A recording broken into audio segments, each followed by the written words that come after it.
নিঃস্ব অবস্থায় কি দোয়া করতে পারেন একজন মানুষ, এই দোয়াটা শিখে নেন, ইনশাআল্লাহ আপনার জীবনের সমস্ত সংকট কেটে যাবে ইনশাআল্লাহ।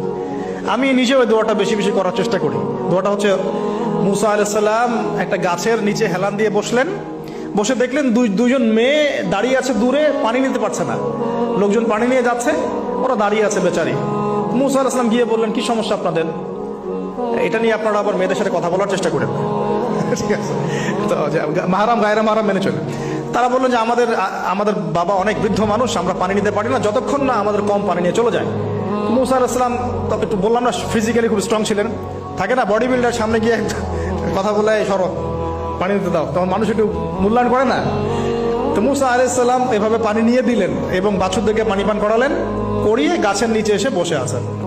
বসে বসে তিনি দোয়া করছেন, এই যে দোয়াটা তিনি দোয়া করছেন, রব্বি, একটা নেক কাজ করলেন, নেক কাজ করলেন না, মানুষের উপকার করলেন, নেক কাজ করে এসে গাছের নিচে বসে দোয়া করছেন, আল্লাহ এখানে তো আমার খাবার পানি বাসস্থান কিছুই নাই, আমি কি করব?